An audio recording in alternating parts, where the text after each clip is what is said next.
Hi friends, ఈరోజు నేను egg biryani ఎలా చేయాలో చూపిస్తానండి. ఈ పిల్లలు కూడా చాలా ఇష్టంగా తింటారండి. నేను చాలా ఈజీగా కుక్కర్లో చేశానండి. చాలా బాగా వచ్చింది పొడి పొడిగా. ముందుగా ఎగ్స్ బాయిల్ చేసుకోవాలండి, పక్కన పెట్టుకోండి. తర్వాత కుక్కర్ తీసుకొని అందులో 2 టేబుల్ స్పూన్ ఆయిల్ యాడ్ చేసుకోండి. ఆయిల్ హీట్ అవ్వగానే ఒక పెద్ద ఆనియన్ పొడవుగా కట్ చేసుకొని ఫ్రై చేసుకోండి. ఈ బ్రౌన్ కలర్ వచ్చే వరకు ఫ్రై చేసుకోవాలి.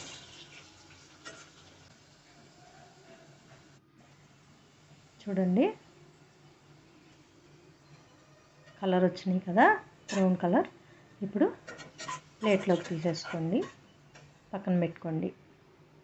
తర్వాత అదే ఆయిల్లో పసుపు, కారం, సాల్ట్ యాడ్ చేసుకొని ఇందులో మనం ఉడికించి పెట్టుకున్న ఎగ్స్ యాడ్ చేసుకొని ఫ్రై చేసుకోండి. లైట్గా కలర్ చేంజ్ అయ్యేటట్టు ఫ్రై చేసుకోండి.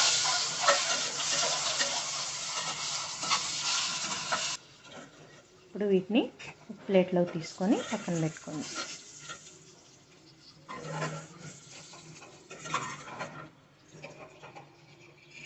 ఇప్పుడు అదే ఆయిల్లో బిర్యానీ మసాలాలు యాడ్ చేసుకోండి. అవి ఫ్రై అయినాక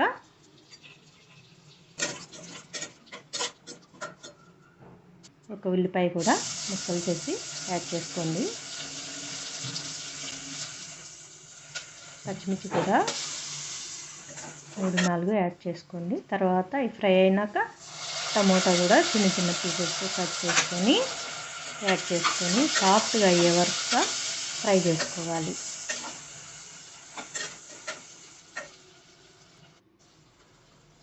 ఈలోపు మనము బాస్మతి రైస్ కడిగి పెట్టుకోవాలండి. నేను 2 గ్లాసెస్ తీసుకున్నానండి ఈ గ్లాస్తో. తర్వాత ఇందులో ధనియాల పొడి, జీలకర్ర పొడి, బిర్యానీ మసాలా యాడ్ చేసుకోండి. తర్వాత అల్లం వెల్లుల్లి పేస్ట్ కూడా 1 టేబుల్ స్పూన్ యాడ్ చేసుకోండి. ఈ మసాలాలను ఫ్రై చేసుకోండి.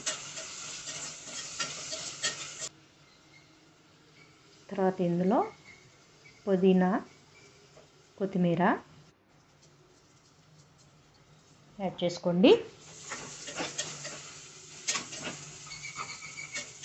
చక్కగా అన్నీ ఫ్రై చేసుకోవాలండి.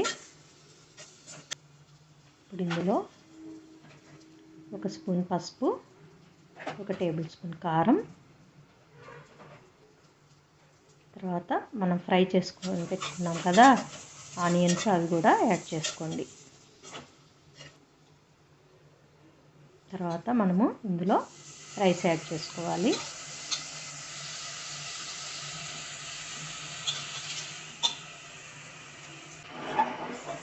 నెమ్మదిగా మసాలాలన్నీ మిక్స్ అయ్యేలాగా కలుపుకోండి. ఈ విధంగా మిక్స్ చేసుకోవాలి. తర్వాత ఇందులో నేను 2 గ్లాసులు బాస్మతి రైస్కి 2 గ్లాసున్నర వాటర్ సరిపోతుందండి కుక్కర్లో కదా. అదే విడిగా అయితే 1 గ్లాస్కి గ్లాసున్నర యాడ్ చేసుకోవాలి వాటర్. కుక్కర్లో తక్కువే పడుతుందండి వాటర్. ఇప్పుడు సరిపడా సాల్ట్ కూడా యాడ్ చేసుకోండి, రుచికి సరిపడా. తర్వాత లాస్ట్లో మిగిలిన ఆనియన్స్ కూడా, ఫ్రైడ్ ఆనియన్స్ ఉన్నాయి కదా, అవి యాడ్ చేసుకొని కొత్తిమీర, పుదీనా యాడ్ చేసేసుకోండి.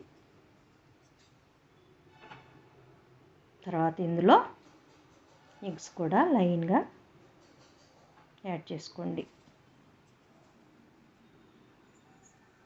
ఇప్పుడు ఇందులో 1 టేబుల్ స్పూన్ నెయ్యి కూడా యాడ్ చేసుకోండి. టేస్ట్ బాగుంటుందండి నెయ్యి వేస్తే బిర్యానీకి. నిమ్మరసం కూడా 1 చెక్క యాడ్ చేసుకోండి. నాకు స్కిప్ అయిపోయిందండి వీడియో, సో నిమ్మకాయ యాడ్ చేస్తే మంచిగా వస్తుంది. అంటే 1 విజిల్ వచ్చే వరకుగా కుక్ చేసుకోవాలి. చూడండి, చల్లారినాక మూత తీసి చూస్తే వేడి వేడి ఎగ్ బిర్యానీ చక్కగా పొడి పొడిలాడుతా చూడండి ఎలా వచ్చిందో, చాలా బాగా వచ్చిందండి. ఒక్క విజిల్ చాలండి, ఎక్కువ కుక్ చేస్తే మెత్తగా అయిపోతుంది. అందుకని ఒక్క విజిల్ వచ్చి చల్లారేదాకా ఉంచి సర్వ్ చేసుకోవాలి. చూడండి రుచికరమైన వేడి ఎగ్ బిర్యానీ రెడీ అయిపోయిందండి. నచ్చిందా అండి? నచ్చితే ఒక లైక్ ఇవ్వండి, నా ఛానల్ని సబ్స్క్రైబ్ చేసుకోండి, నచ్చితే షేర్ చేయండి. ఓకేనా ఫ్రెండ్స్? బాయ్.